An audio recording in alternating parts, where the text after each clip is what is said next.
I'm so sorry that I've been slacking you guys. I'm not even going to lie to you guys. I have been balls deep in Final Fantasy 16, and then my stream wouldn't work. But I'm Abby with More City Nerds. Hi to all the new subscribers. I have so much going up. We still have to see Oppenheimer. I have my Barbie review going up. My Oppenheimer review should be up by Monday, and we're going to talk about The Walking Dead, Episode 5, or Dead City, right now. Yeah.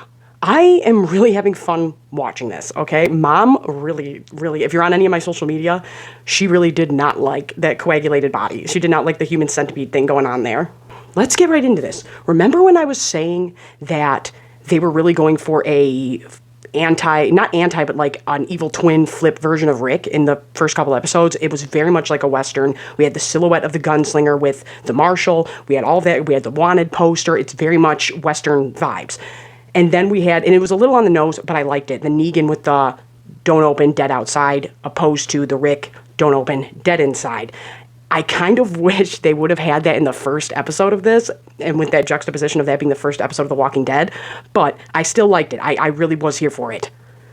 I'll get, like, good stuff on tape, like my mom saying some funny stuff, but then I won't get me on tape calling out that guy, that bald dude, being a total sneak rat. I was like, that guy's a total sneak rat. And we found out that he had tipped Croat off, this, that, and the other. But the big thing we found out about Croat, and this makes sense, remember that scene in The Dark Knight when Harvey Dent and the Joker talk, and then Harvey Dent turns Two-Face and says, the Joker's just a mad dog. I want to know who let him off the leash. That's Croat. He's a mad dog. He needs a leash. He needs an owner. He cannot just do things on his own. And I was curious to see if they'd have a bigger person around, but we get confirmation of that. And I was getting Angelica Houston from John Wick vibes with her in the arts and in the stage area, and I think it was supposed to be Broadway or something like that, and you can tell these people are just kind of lunatics, but then you saw like her military, this woman's military, up on the balcony part, and they stood up when Croat walked in, and obviously Croat has more favor with this person,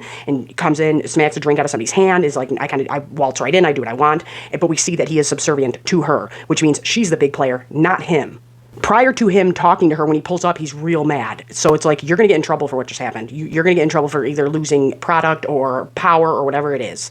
Then we have Negan with the Marshal running around. And at first, he's going to leave him behind. And I really liked them establishing the Doc thing. And then Negan turning around and going, yeah, and I worked for the state too. Now, I did like their run through. There are things that The Walking Dead suffered from. And one of those is, okay, we know we're going to get a Walker run through. And we know we're going to get something crazy, and I'm here for that. But if you could just make it a little more nuanced, or maybe not the same way every time, I think that would be cooler. And Negan was going to leave that dude behind, and then doesn't. And it just goes to show more of this character changing, and more of this character's arc, and I really liked that. Opposed to Maggie running around in the sewers, refusing that mask, which I thought was odd. But here's my thing. Do not dilly-dally with those other characters if you're just going to off them. You can cut that dialogue way down because it don't matter. I was hoping the woman would live, Maya, and then she doesn't. But you have a whole conversation about the future several times with both of these characters. We found out he's a sneak rat, and Maggie's kind of losing it, and he kind of blames the methane on her calling him out. But the woman realizes real quick, like, yeah, but you can cut that way down if you're going to kill them both. You know what I'm saying? And I think they should have kept Maya alive and had her be like, I'm leaving you behind, dude. You screwed up. I definitely don't hate it, though.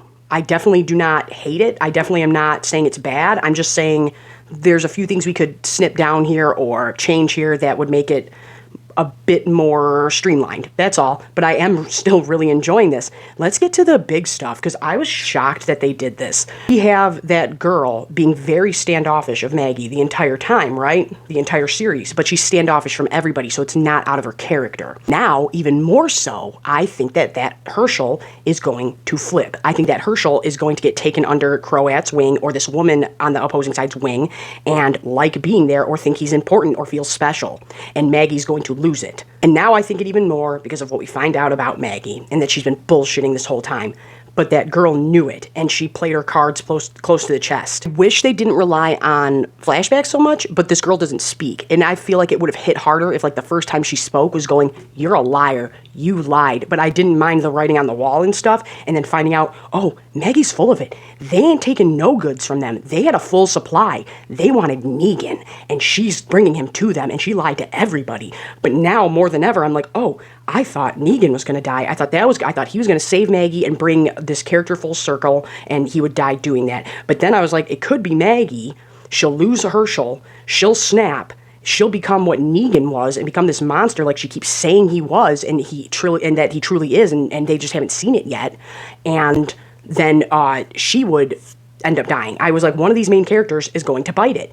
But now even more so, I think it's going to be Maggie. And I think that Hershel is maybe not bite it, but she's going to lose it. Something like we can say it like this, the spirit of Maggie that she had, the Maggie that we knew, died. You know, in Game of Thrones, in the books, when they're like, the Hound is dead, but Sandor Clegane lives. And it's like that part of him died, and now he's the man again. And it's something like that, I think. Something's going to happen here, but now I think you can't kill Negan. We find out that the Marshal has a way to get off with the docks that float because he worked that job, so he knows how it works. We don't need a boat. I don't think they know this. I think that somebody probably would have figured that out if they were living there that long, but hey, I like it. I'm here for it. I truly did not think they would do something with a character like Maggie like this.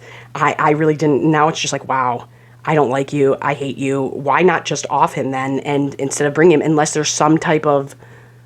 unless they said it and I'm forgetting it in the episode, like we want him alive or whatever, but I feel like she did not need to go about it this way, but she wanted to go about it that way, and that's the problem here. That's where your character stumbled.